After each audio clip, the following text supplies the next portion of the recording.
back at Barnacle Bill's and the Earl Brown Bowling Center. And if you'd like information on bowling down here, just go to the internet, www.amf.com. I'll give you all the information on bowling down here at the Earl Brown Center. Barnacle Bill's, we got the menu right here in front of us. I understand the clam chowder is excellent today and every day. So thank you for supporting our sponsor. Well, we're on to segment 3 today, and that segment deals with Armstrong leaving the Classic Lake Conference. And actually, Armstrong was voted out of the Classic Lake. Nick wrote a story about it last week. As I understand, they were voted out, and that ruined my headline. I had heard Armstrong was going to be leaving the conference on its own. My headline was all set. It was in stone. Falcons fly the coop.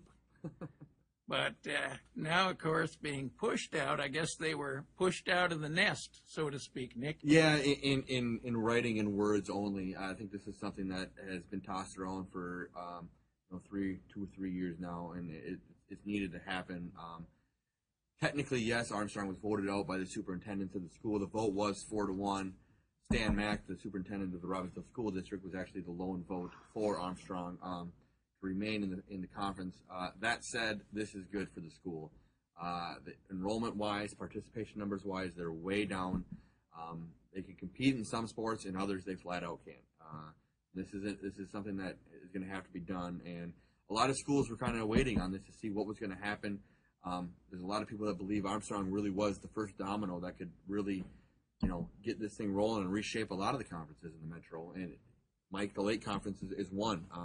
Chanhassen opens next year. They're going to have 12 teams. That's a lot. Yeah, the Lake Conference, a lot of what happens in the Lake Conference's future is probably going to be tied to these Classic Lake members because obviously they're going to be applying to other conferences. Some of them will apply to the Lake. They might get turned down. High School League might be forced to assign some of those schools to conferences. The Lake Conference will have 12 schools next year, as you mentioned, when Chanhassen joins. Chanhassen is not going to play a full conference schedule in football next year. And, it's not only the Classic Lake members in a school like Chanhassen, but what's in the future for, say, schools like Farmington and Prior Lake, yep, who are outgrowing their fellow members in the Minnesota Conference. Last week I was talking to Pete Biskins, who is Apple Valley's new athletic director. He'll take over that role on January 1st. He mentioned to me his ideal scenario. He doesn't know if it can happen, but his ideal scenario would be to be in a conference or a division within a conference that consisted of Apple Valley, Egan, Rosemont, Eastview, Burnsville, Lakeville South, Lakeville North, and Farmington. Mm-hmm.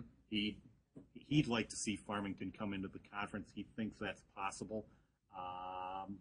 Whether it can, but you need you need the entire conference to sign off on that. Whether that can happen, who knows? But it's going to be interesting the next few years. Yeah, a lot has to happen for any of this to take place. The high school league, Minnesota State High School League, has a week from today, November 13th, to either reject or accept the Classic Lake Conference vote from last Thursday.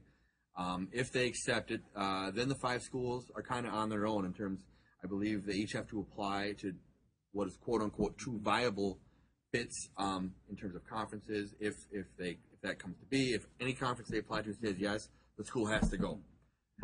In a perfect world, Armstrong is probably going to likely apply. I'm going to assume the Northwest Suburban Conference and possibly the North Suburban. The North Suburban is too large right now, and it's not a good fit for Armstrong. It was a perfect fit for their sister school, Cooper. Just for Armstrong, it would make more sense to go Northwest. I know there's some schools in the Northwest that would love an opportunity to move out.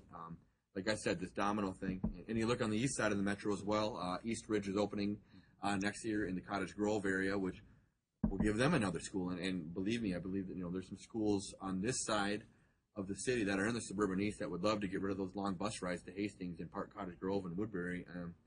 Play some teams that the kids grow up playing against, in their youth. And the Classic Lake, something needed to happen Yep. there. They either needed to add schools or they needed to blow it up. Yep. And it became increasingly apparent that adding schools wasn't going to be an option for them. Because a 5-school conference just gives athletic directors fits as far as scheduling non-conference games. Minnetonka went to Missouri to play a non-conference football game this year. Other teams in that conference have gone to Wisconsin, Michigan, what have you, to play non-conference football games. Plus, in basketball, you're talking about 8 conference games. Your conference schedule starts in early February. Yep. It was obvious to everybody, including the administrators at those schools, that a 5-school conference wasn't workable. It's taken away the value of a conference championship, and that's something kids still like to play for. And like you mentioned, a lot of the coaches in the Classic Lake Conference for basketball-wise, they look at the conference season and they use it as a primer for seconds. If you split, congratulations. You're not going to win the conference championship, but that was not something they were playing for. That is something that is still important in high school sports, and I think the kids would really like an opportunity to play for that. Nick, you mentioned an interesting word, which is viable, applying to viable conferences. Now, what would happen, for instance, if Wayzata decided to apply for membership in the North Suburban Conference? What kind of problems might that cause? Well, that's why the wording is what it is, just because they want these schools to be realistic in the conferences they apply to. I can tell you right now, Wayzata, and this is just my thoughts, but Wayzata, the 2 conferences will be the Northwest Suburban and the Lake Conference, because those are the only 2 that would ever have a chance. Wayzata is really the wild card in this when these schools go splitting up and do their things and this gets solved. They're over 3,000 kids. The only other school in the state their size is Eden Prairie. Champlin's close, but welcoming a school like Wayzata in your conference is a daunting thing, because every sport they have upwards of 150, 200, sometimes 300, 400 kids out for, and numbers usually can produce some quality players, and they're good in just about everything they do. Really, what kind of conferences are out there that would welcome schools like Wayzata and Minnetonka and Hopkins and Edina, which are perennial powers in just about every sport? Who would welcome those schools? Probably nobody, Yep. to be honest with you. I think that ultimately the high school league is going to be forced to make some decisions for these conferences. And plus, the notion of viability, that's pretty vague. That means different things to different people. Say you're an athletic director in the Northwest Suburban Conference, and you just don't want Wayzata. Is it fair to say that Wayzata is not viable for the Northwest Suburban because I don't want them there? Yeah. What I'm seeing as a possibility is if Wayzata and Minnetonka and Hopkins are assigned to these conferences, we may have other schools leaving their current conferences because of that, maybe even in protest. Yep. Back to the domino effect. This is good. We could really see a major reshaping of the entire conference, every conference in the metro between now and the start of the 2010-2011 school year, when this stuff would become official. And you might see what happened in the early 90s when you had 8 schools that decided that they wanted to break off from the pack and go out on their own. That was the original Yep. Classic Lake Conference. You may see that happen again at some point, where 2 or 3 schools from several different conferences decide to go out on their own. Seems like to me there's a simple solution for this whole thing once the Classic Lake dissolves, and that is to take the 4 schools from the Classic Lake, and take the 12 schools from the Lake Conference, make one conference with 2 divisions. This is not rocket science to me. I think that plan would work just fine. It shouldn't be rocket science with all the hoops that these schools have to jump through to get to that point. It becomes rocket science. There's a lot of paperwork. I had an interesting conversation with John Ofke, the athletic director at Cooper High School, a couple months back, just about the process he went through when they originally left the Classic Lake in 2005. And there's just a lot of work that goes into it. He said it took almost a whole year's worth of his job. And they had a conference to fall back on. If they couldn't find a home, they still had a home in the Classic Lake.